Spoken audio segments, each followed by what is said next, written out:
देखो दक्षता अभ्यास 8 चल रही थी। दक्षता अभ्यास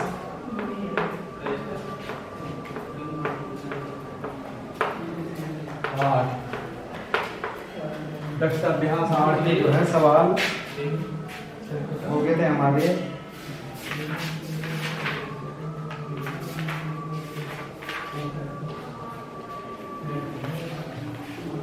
संपूर्ण।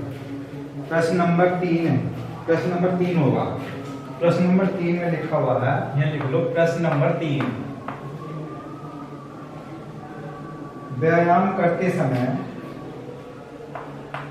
व्यायाम करते समय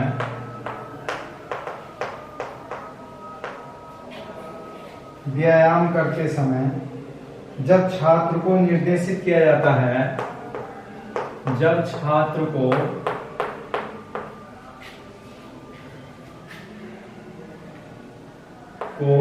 निर्देशित किया जाता है, निर्देशित किया जाता है,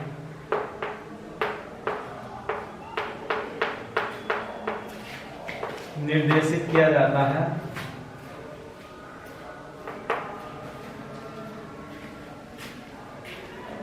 तो नंबर 1 में लिखेंगे पीछे मुड़ो, पीछे मुड़ो। वह कितने अंश से घूम जाता है, वह कितने अंश से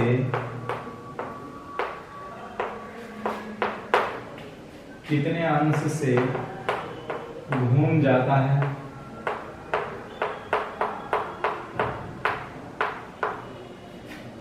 कितने अंश से घूम जाता है। दूसरा है दाएं घूम,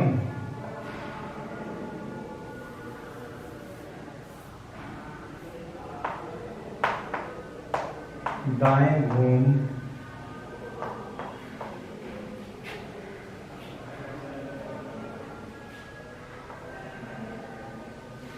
दाएं घूमे तो वह कितने अंश से घूम जाता है, तो वह कितने अंश से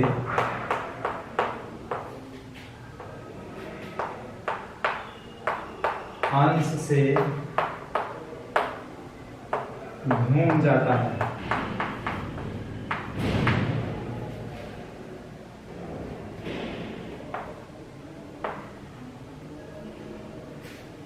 ये हमारे 2 प्रश्न दे रखे हैं। देखिए 2 प्रश्नों के हमें उत्तर लिखने हैं।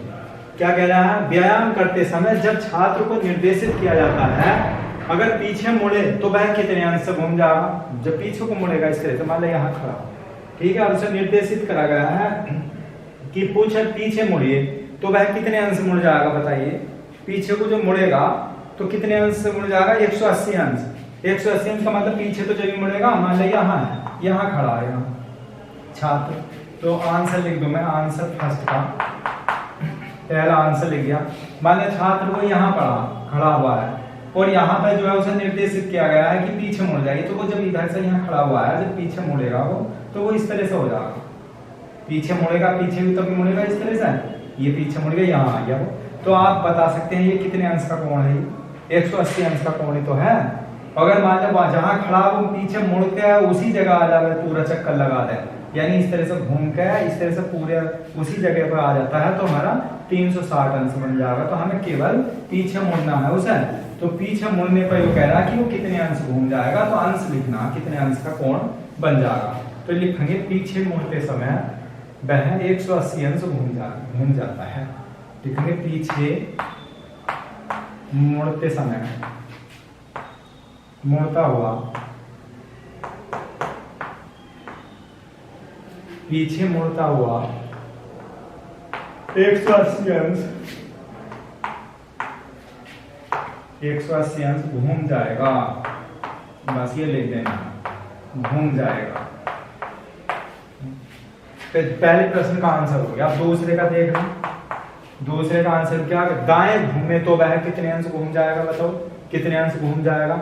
अगर दाएं घूम जाएगा तो दाएं घूम जाएगा तो कितने अंश हो जाएगा? 90 अंश। दाएं घूम रहा वाला इधर है, ठीक है। जब दाएं घूमने का वो इधर को तो बायां है, ठीक, और इधर को दायां है, तो कितना हो जाएगा हमारा? 90 अंश। दाएं घूमने से 90 अंश मुड़ेगा। यहाँ लिखेंगे आंसर में दाएं घूमने पर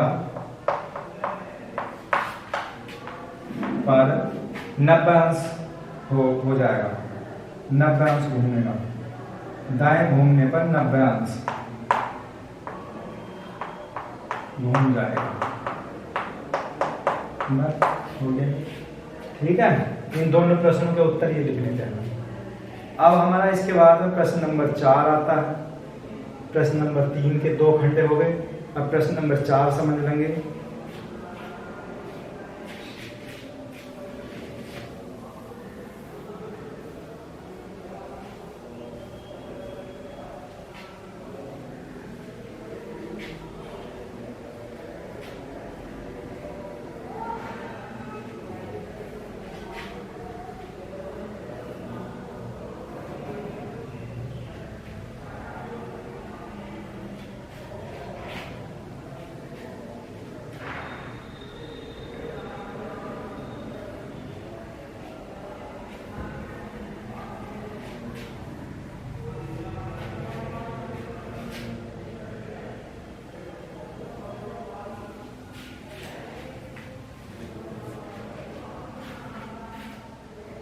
प्रश्न नंबर 4, निम्नांकित कोणों के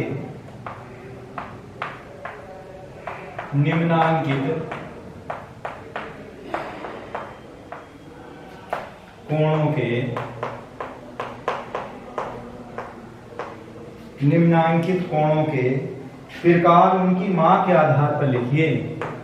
प्रकार उनकी माप के आधार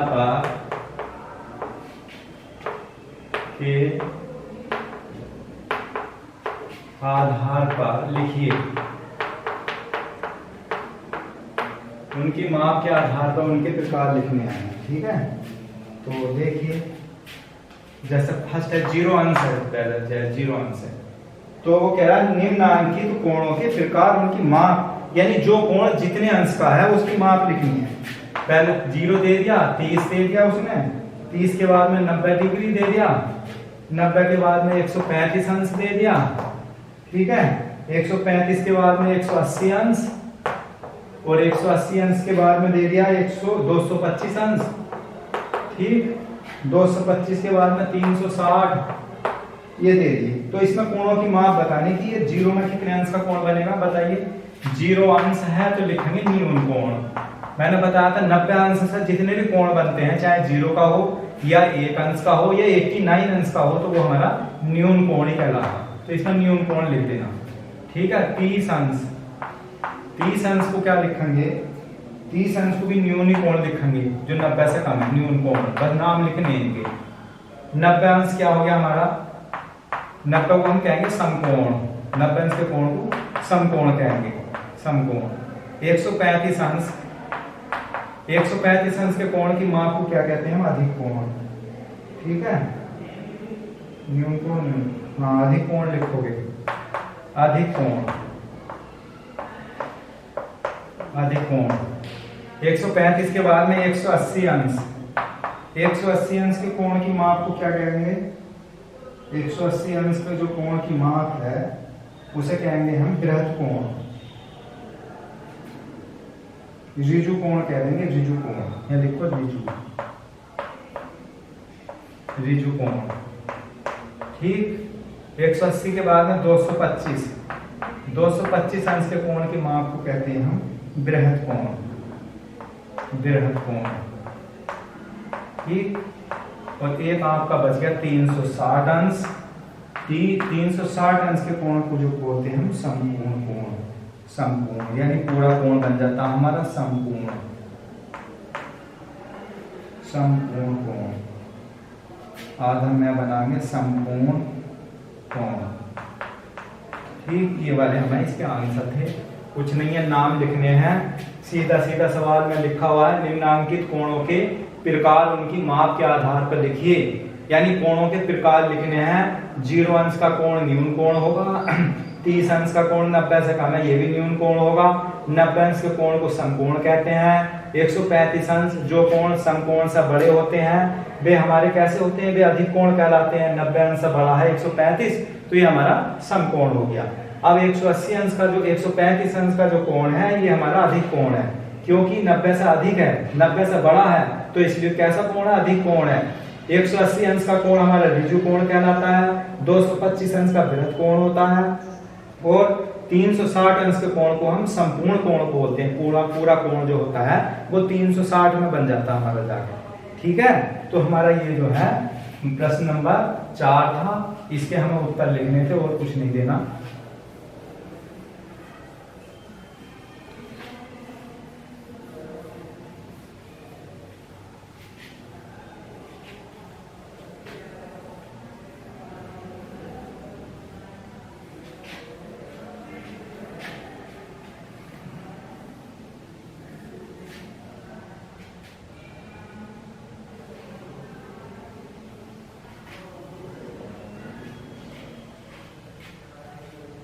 प्रश्न नंबर इसके बाद में आएगा हमारा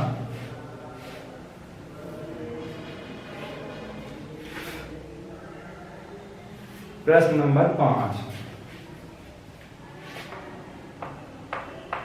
प्रश्न 5 में है निम्नांकित का उत्तर लिखिए। यहाँ लिखो निम्नांकित का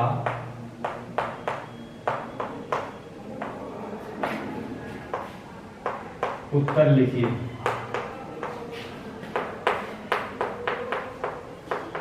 निम्नांकित के उत्तर लिखने आना है। निम्नांकित जो क्वेश्चन है वो मैं यहाँ लिख रहा हूँ। पहला प्रश्न दे रखा है इसने, न्यून कोण का कोटिपूरक कोण है। लिखोगे न्यून कोण का कोटिपूरक कोण यह खाली स्थान कोण होता है।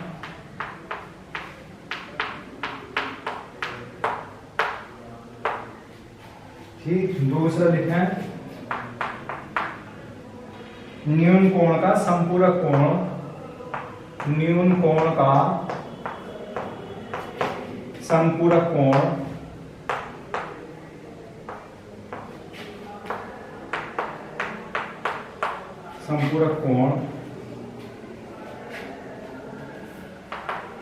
होता है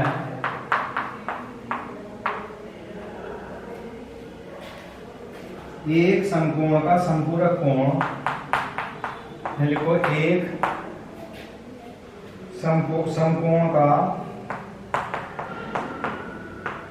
समकोण का संपूरक कोण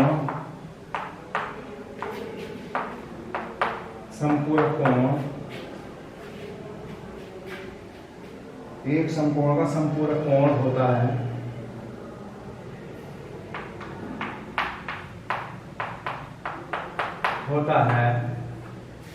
फिर अगला है चौथा पार्ट, अधिक कोण का संपूरक कोण, अधिक कोण का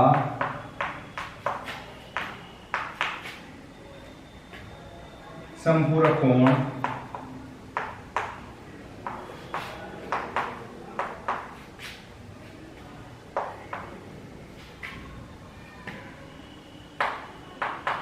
होता है। ये आपके जो है प्रश्न नंबर 5 में 4 पार्ट दे रखे हैं।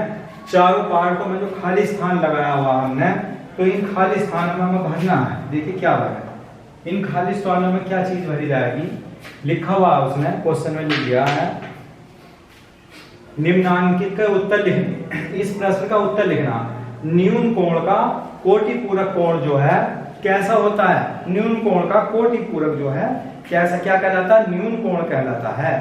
ठीक है, न्यून कोण का कोटिपूरक कोण जो है न्यून कोण कहलाता है। यहां हम न्यून कोण भरेंगे, न्यून कोण कहलाता, न्यून कोण लिख दो, न्यून कोण न्यून लिख देंगे, केवल न्यून कोण होता है।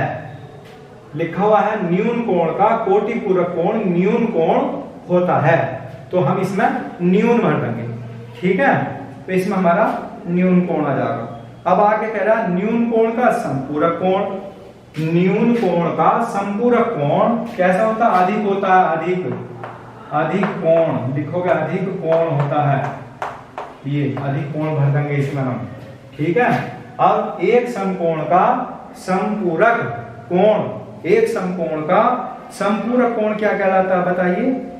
एक संपूरक कोण, एक समकोण का मतलब क्या हो गया? समकोण ही हो गया, एक समकोण होता है।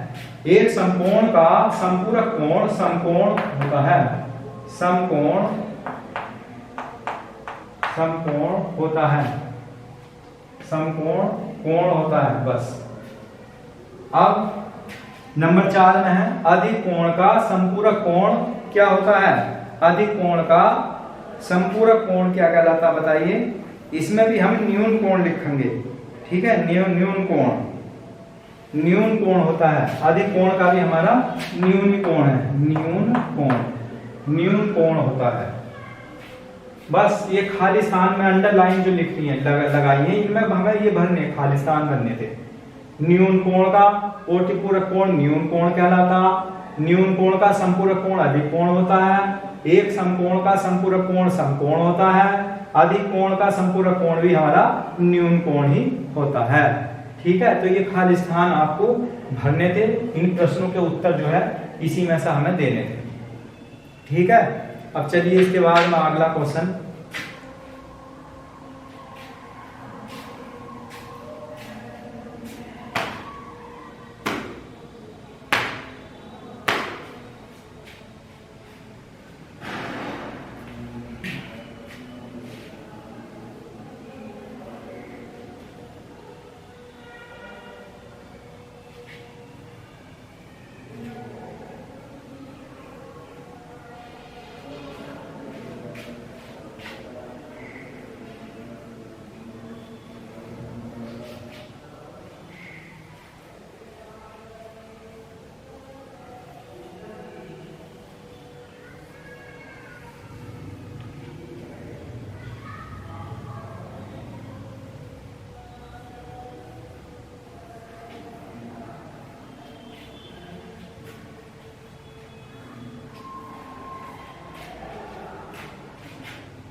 प्रश्न नंबर 6 में निम्नांकित कोणों के कोटि पूरक कोण ज्ञात कीजिए।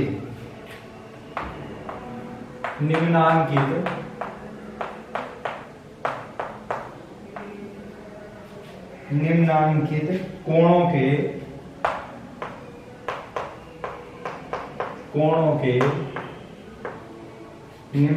कोणों के कोटि पूरक कोण ज्ञात कीजिए। कोटि पूरक कोण ज्ञात कीजिए।